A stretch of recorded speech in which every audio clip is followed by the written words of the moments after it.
Hello, welcome to Spirit Pig. This is the show that explores how to live a fulfilled life. I'm Duncan CJ, and today I'm talking to Mike Dilbeck. And now, for those of you who are looking behind me and realise that you're watching the video version of this conversation, realise that actually we've got a completely different backdrop today. And so, despite having never been here before, not really knowing anyone, I decided to book a flight the other day and just move to Berlin on a bit of a whim. So, I'm currently homeless, and I'm recording this interview from a cafe. So, if you can see, but we're out and about. So yeah, I apologise if there's a little bit of extra background noise today, but I have another fantastic guest. Mike Dilbeck is an award-winning filmmaker, trainer, speaker, and social entrepreneur, and he's helped, back in the day, raise millions of pounds and millions of dollars for people living with AIDS and HIV. And what his current project is Responsibility Project, which inspires and empowers people to not simply sit back and be a bystander, but to instead demonstrate courage and stand up and step in for what they think is actually right. So, Mike, thank you so much for being here today. It's awesome to talk to Oh, you. I love it. I love it. I knew you were in Berlin, but I didn't know you were moving there. Oh my God, It I was love the courage.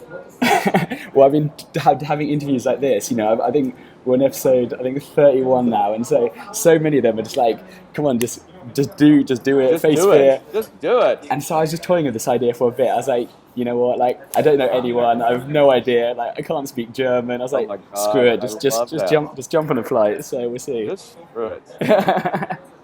Now, for anyone who doesn't know and who hasn't heard this phrase before, what exactly is bystander behaviour? Bystander behavior is for any of us. I mean, it doesn't matter our age, our sex, our sexual orientation, our ethnicity. I mean, it doesn't matter whatever makes us up as human beings. When we go out in our lives and whether we're there in the workplace, whether we're at school, whether we're with our kids at their school, whatever environment we find ourselves in, we see something, or maybe we hear somebody say something, and our gut feeling, our morals, our values, our moral compass tells us that's not good. That's wrong. That shouldn't be happening. I should do something here. We're compelled to what's called intervene in some kind of way in that moment. Yet what oftentimes happens, and 99% of the time happens, is our fear takes over and causes us to be a passive bystander. We may watch it, we may turn away, we may laugh along with an inappropriate joke or comment. We may just keep going, like, okay, I'm not going to do anything there. It's not my job to do something. Or we just give in to our own fear, like I said, and that's called bystander behavior. When you don't intervene, when you don't do what you want to do in a moment of time to make the difference you want to make. Okay.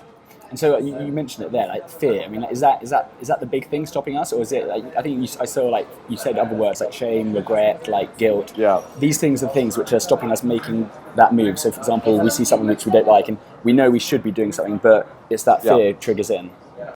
I think fear starts it all. I think everything comes back to fear.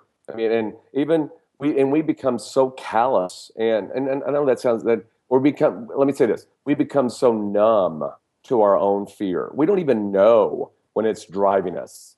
Like I'm going to use you, even though it wasn't a bad situation. Fear could have very well stopped you from making the move, and I'm sure it did at moments. Show up like, oh, I can't do that or whatever.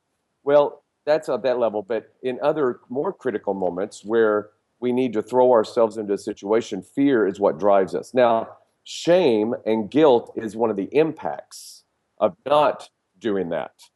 And then it will help feed the fear. The more shame we have, the more guilt, the more regret we have, the easier we give into our fear because we're like, oh, I can't do that. I can't make the difference I want to make. I tried that once. It didn't go well. I'm never going to do that again. We'll never stick our neck out for anyone ever again because of the shame and the guilt of giving into our fear. Yeah. But one thing, I mean, I think on your website and on YouTube, you've got a great blog, and you often posting videos which address some of these issues. And there's some great sort of social experiments where Yeah, and one thing which I guess when you think about it, it kind of makes sense, but it was quite interesting about actually. You're more likely to ignore someone in need if you know that there are other people around you, because it's almost right. like oh, somebody else will step in. I mean, is that right? Yeah. Yeah, and that's what's called the bystander effect. Is what and it has been cases have shown that the more people that are around, the less likely that anybody will intervene. I think that is because we think there's more people oh, it's their job. Who am I? Just little old me.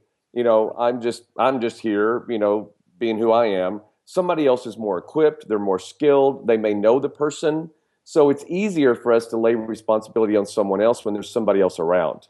If we're the only person, there's no guarantee, but it's more likely that we'll be compelled to intervene. Again, no guarantee that we will, but we're more likely to intervene than if there were more people around. That's the bystander effect.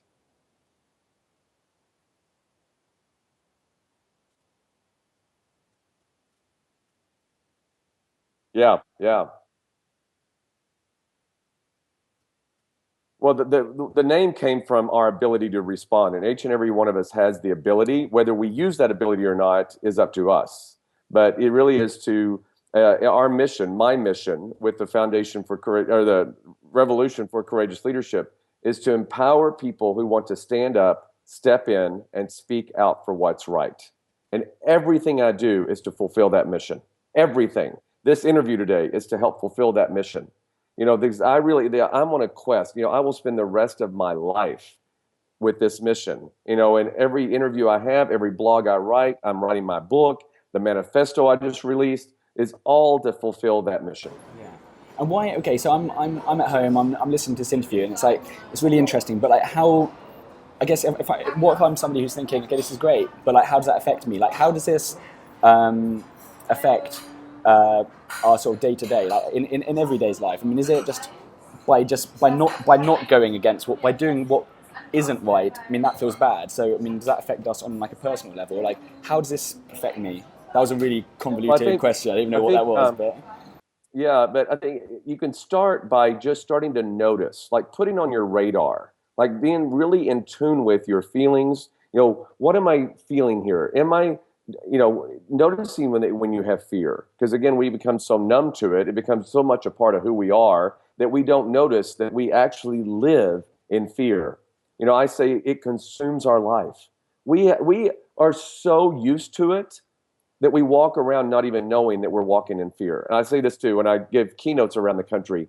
I say, just like fish do not know that they swim in water, we don't know that we swim in fear. A fish does not know he swims in water. It's just what he swims in, he or she.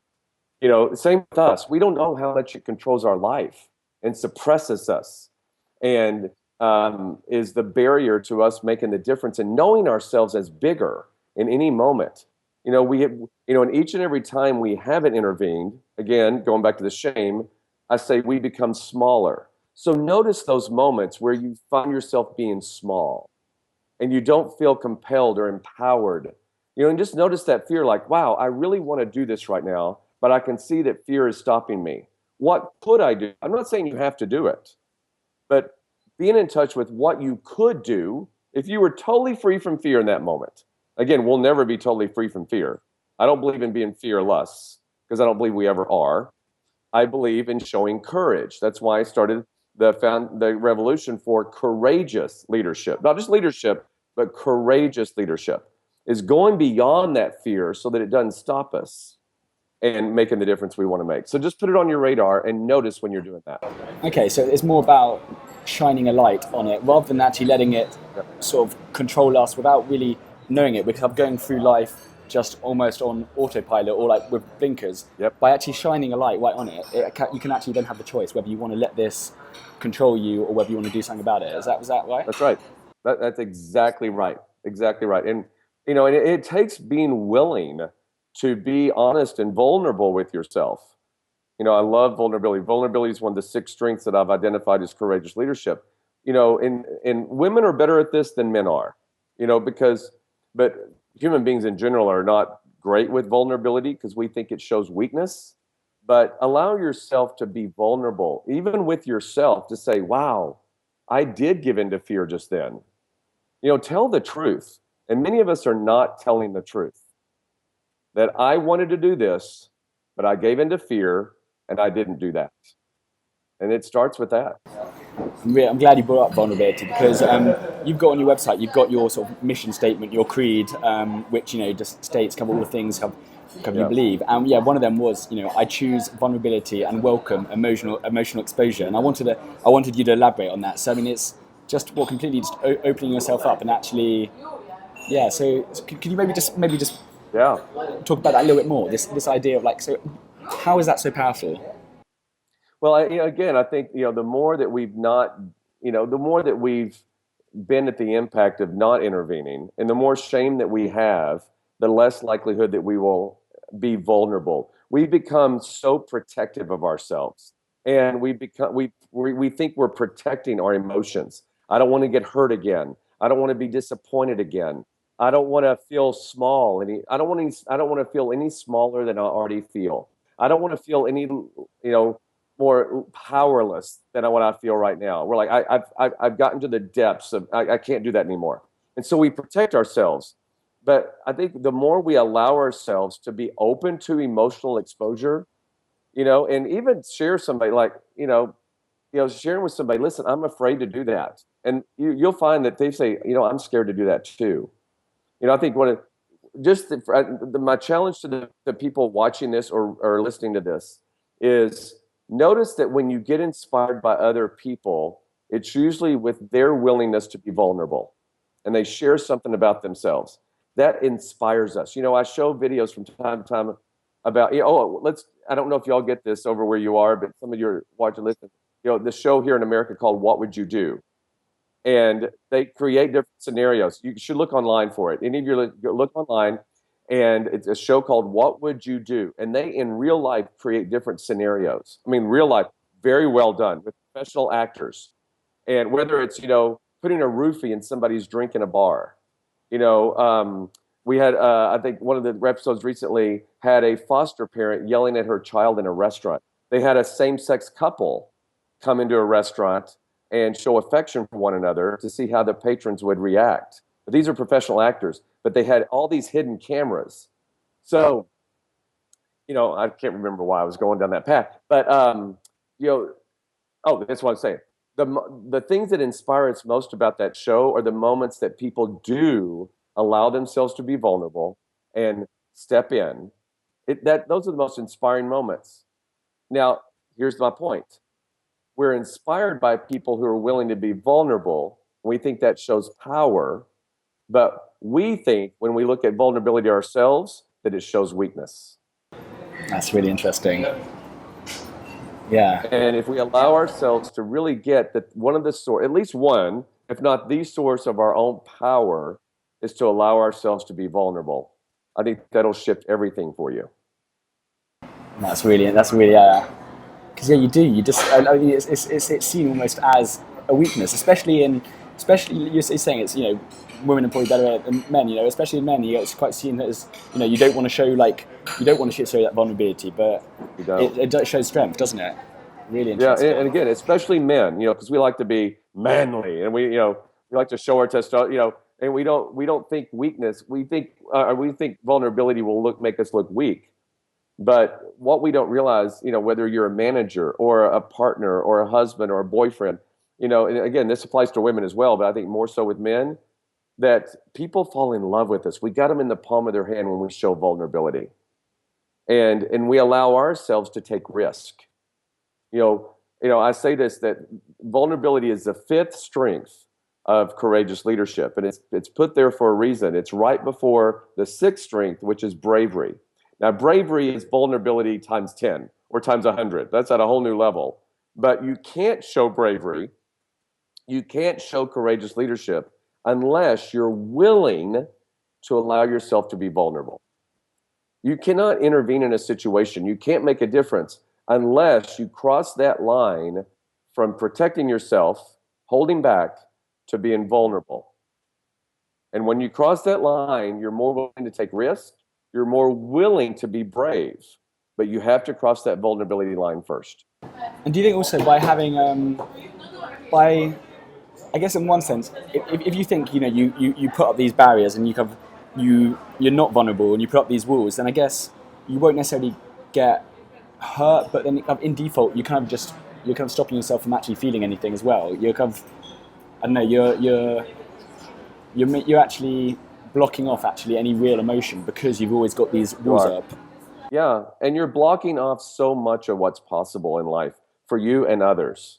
We don't, with that numbness and that protection that we put around it, that wall of armor, we are not able to experience everything that life has to offer. And there could be consequences from taking action. So I always want to make people clear to that. I'm not saying it's all going to be rosy and peachy, and you're going to be held a hero, and all that stuff. You're going to get awards, and but it there may be some consequences, or maybe even some retaliation for what you do, right? And many times there is, because you're going against the grain. You're doing something that obviously nobody else is doing, and you got to be, you also have to prepare yourself for that. If you can stand in your convictions and you can come from that which you're committed to and keep doing that, sometimes it requires you to do it more than once. Because a lot of times people will do something once, take a stand for something, and then they get the backlash or they get whatever they get, and they're like, oh, I can't do that. And then they'll shut down. They're like, oh, see, I knew I couldn't do that.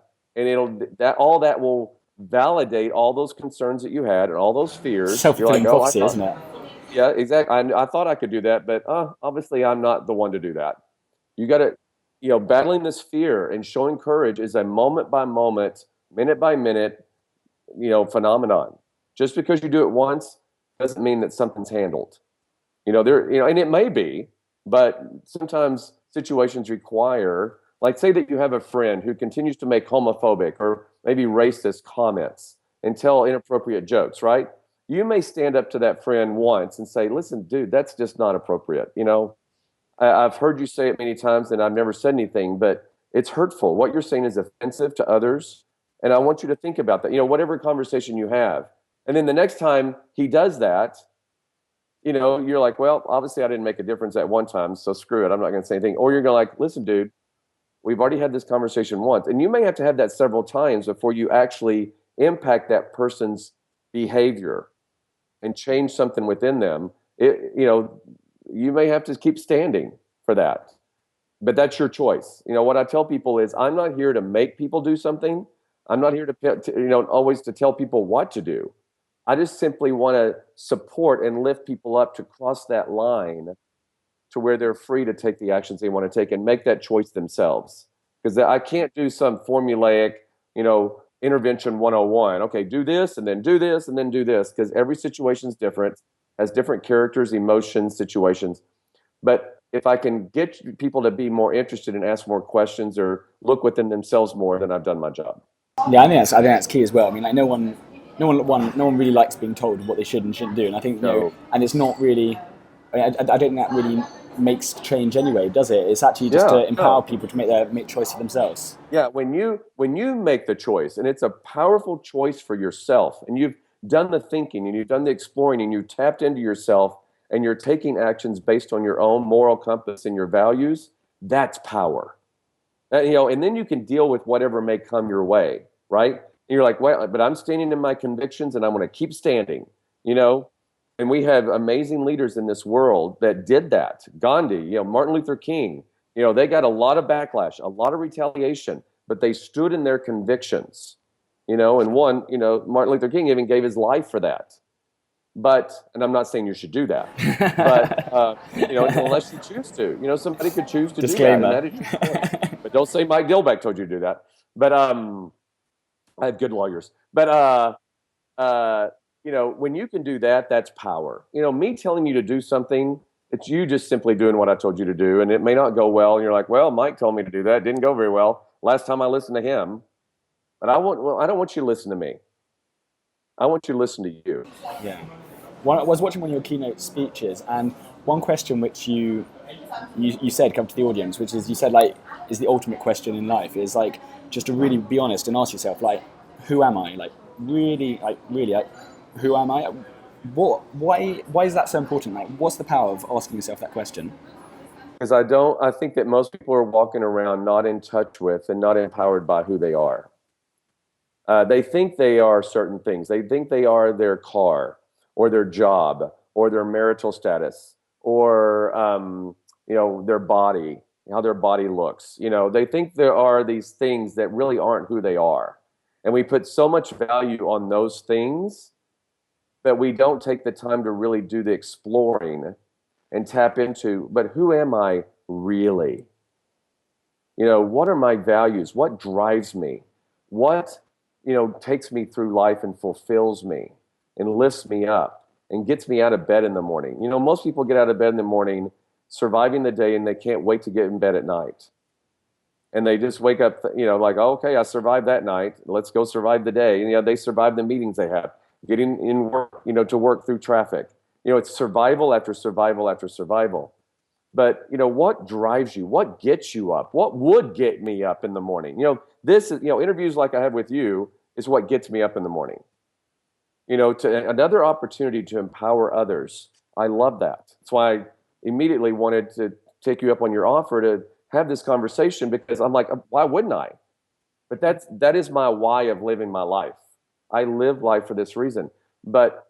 And my values drive that. Not because I want to look good or, whatever, or be on an interview with you, but, that's what my values are. But it takes stopping and looking at that. And I don't think we do enough of that. Oh, let me say this too. Unless you do that, you won't be in touch with why you would intervene. And if you're leaning on all those things that are really not who you are, like looking good and, being strong and being, whatever, those are not enough. They will not compel you to intervene. Yeah, as a matter of fact, you won't intervene to protect those things that you think are who you are. But if you dig deep inside and you come from your values, you won't give yourself any choice but to intervene, because that's just who you are.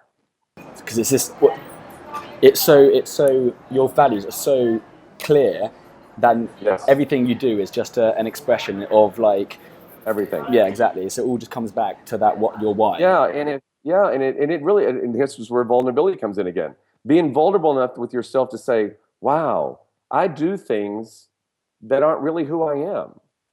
I want to look tough, or I want to look like I have all my shit together. Excuse me.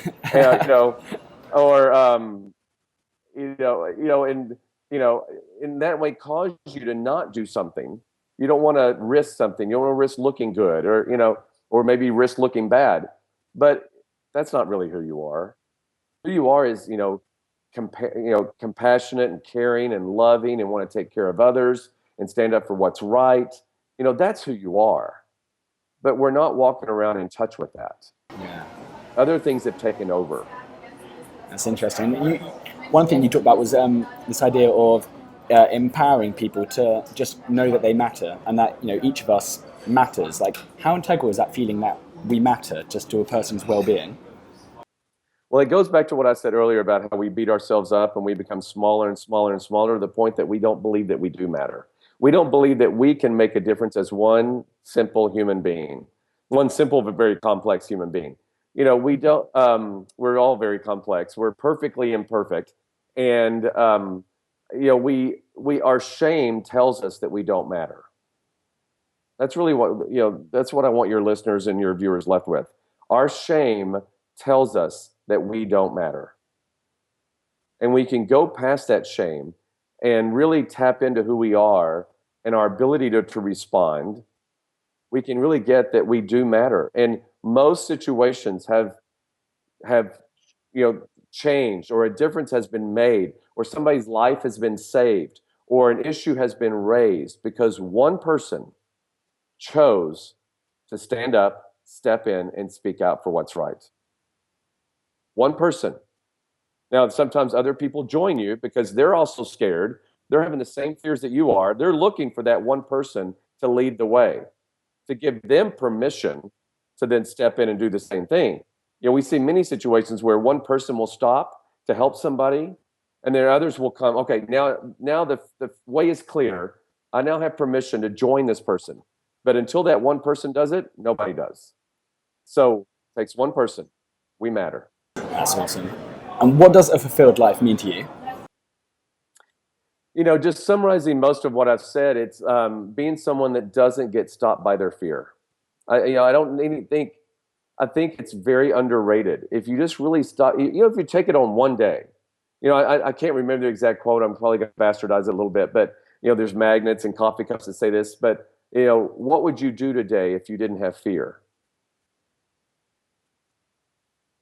I mean, what would you do?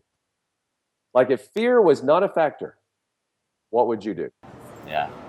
I love things like that, because it just, like, that one, and then, like, what would you do if you knew you couldn't fail, or what would you do if you knew, like, you've got like a month to live? It just cuts through the bullshit and just gets really just to the core of the issue. I love it. It cuts through all the bullshit, and we have a lot of bullshit. Yeah. We live with a lot of bullshit. And I hope this is not inappropriate, but we live with it so much that we don't smell it. Yeah. So true. When something stinks and you're in a room long enough and it stinks, you don't smell it anymore. Right? Nice analogy. Sorry. Yeah. I just said that as you took a drink. But if we start to stir up that shit some more, we start to smell it. And like, we become gross by it. Like, all right, it becomes disgusting. Yeah. And I'll say it this way. I want us to become disgusted with it. So, like, this is not who I am.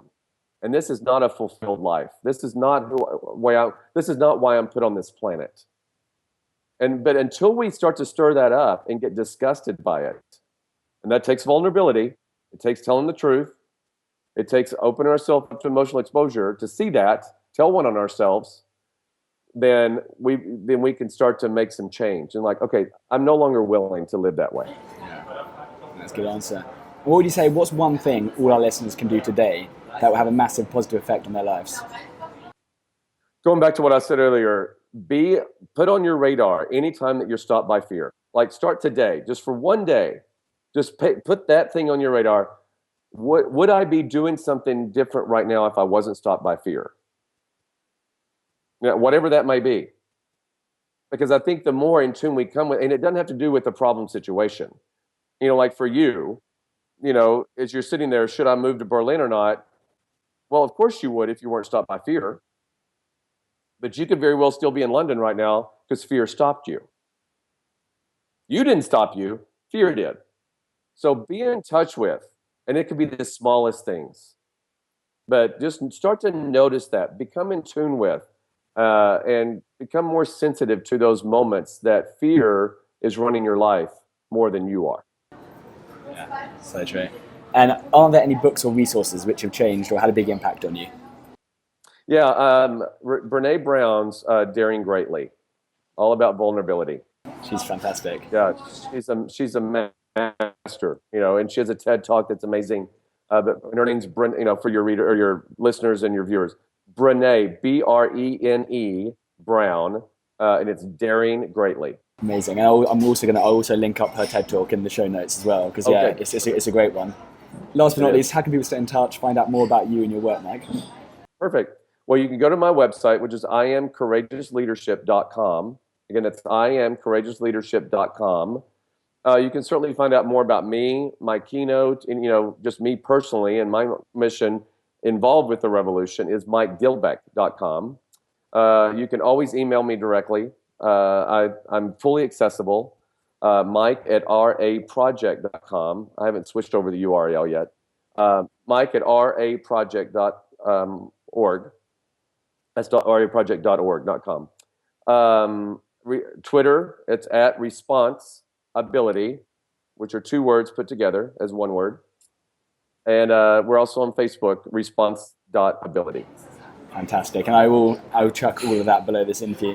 Thank you, Mike. It's been absolutely brilliant talking to you. It's been really, really interesting. We've taken it from a completely different angle. Like a lot of the interviews recently have just been completely different mindsets and different angles, and it's amazing because it's just building up a really awesome just collection of like ideas and stuff. And so thank you so much for giving up your morning. I'm calling honored. from are you in Texas or are you in Chicago? Because I know you spend a bit of time between the both. No, I just moved from Chicago to Texas. So you're in Texas right now? Yeah, I'm in Texas right now. Amazing. Yep. Good stuff. And I love hotter. Texas. Whereabouts in Texas? Fort Worth, Texas, right outside of Dallas. Fantastic. Thank you so much, Mike. We'll catch up soon. Okay, buddy. Take care. See you later. Bye.